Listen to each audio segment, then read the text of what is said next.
Chapter 6. The Blackbeard.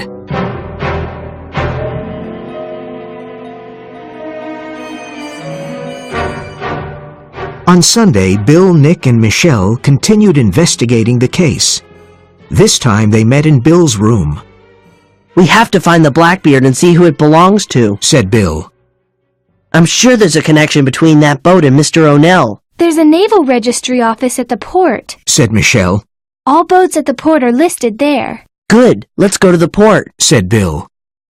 The Naval Registry was a small office near the Montego Yacht Club. Michelle went in and talked to the clerk. "Hello, my name is Michelle Martin, and I need some information. Is the Blackbeard here?" Let me check," said the clerk as he turned to his computer. "Here it is. The Blackbeard. It's at Pier number 8. That's where the biggest yachts are." "Can you tell me the name of the owner?" Let's see. It's Mr. Julian Devereaux from New Orleans." "Julian Devereaux?" said Michelle, surprised. "Yes, Julian Devereaux. He and his wife are the owners of the new wax museum." "Okay, thanks for your help," said Michelle. She met Bill and Nick outside and told them about the Blackbeard. "Wow," cried Nick. "So Julian and Gertrude Devereaux are the owners of the wax museum and the Blackbeard," said Bill. "And they gave a lot of money for the new park," said Nick. "There's a connection," said Michelle. "Why were they following the North Star at sea? And what about the wax museum?" asked Nick. "Why is Rover so attracted to it?" "This case is really difficult," said Michelle. "Well," said Bill, "we know that the Blackbeard is at the port, and that Julian Devereaux owns the boat and the wax museum." There was a moment of silence.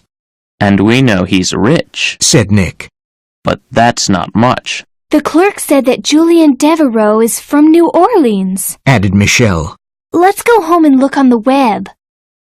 At home, they got on the web and found some interesting information. Devereaux was the owner of a maritime museum in Charleston, South Carolina, and a new art museum in Houston, Texas. "This man owns 3 museums. He's very rich," said Michelle, grinning. "And guess what you find in museums?" "Artifacts," cried Bill and Nick. "like the ones O'Nell was looking for." "Exactly!" said Michelle excitedly. "So what's the next step?" asked Nick. Said Bill, looking at the computer screen. "We have to find a way to get on the Blackbeard. We could find some evidence of Devereaux's connection to this mystery." "The Blackbeard's at Pier number 8. said Michelle.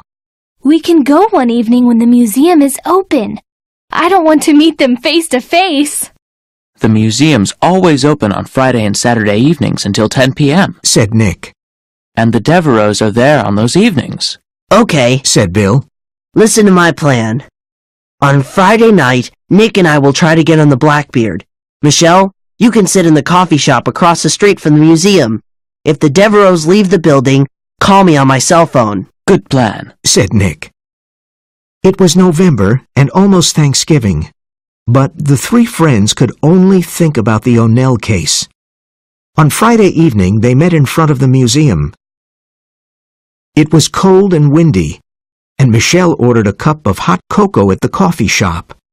She watched the museum entrance with her cell phone in her hand, ready to make a call. There was no one at the port that evening. The boys could hear their footsteps as they walked quickly past the North Star and turned left at Pier number 8. The lights of the Blackbeard were on, and the 2 boys stopped behind a van. "Someone's on the boat," whispered Nick. "What shall we do now?" "Let's wait here and see what happens," said Bill. Suddenly, the lights went off. Julian Devereaux got off the yacht and into his sports car and drove away. "Whew," said Bill. They waited a few minutes and then got on the yacht. The glass door was closed but not locked, so it was easy to get in. "He didn't lock it. He's probably coming back soon," said Nick. "Let's hurry." They turned on their flashlights. It was their first time on a yacht.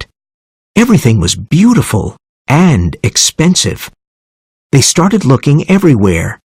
Drawers, cupboards, bookshelves, but they couldn't find anything. Bill took a painting off the wall and turned it around, but he found nothing. He did the same with another painting, and this time there was an envelope on the back. Nick, look at this! Bill opened the envelope. Inside there was a map of the Florida coast and the Bermuda Triangle with some red pencil marks. It was almost identical to the maps in Mr. O'Nell's house. The Devereaux have Mr. O'Nell's map, and they hid it behind a painting, said Nick, staring at the map. This is evidence that the Devereaux are connected to Mr. O'Nell in some way, said Bill. We have to show this map to the police. Will they listen to us? Asked Nick. Let's go and find out, said Bill. Bill put the empty envelope behind the painting. Then he folded the map and put it in his shirt pocket. They got back onto the pier and quickly left the port. They picked up Michelle, who was still at the coffee shop. Hi, guys. She said, You found something, didn't you? Let's go to Sandy's ice cream parlor and talk there, said Bill.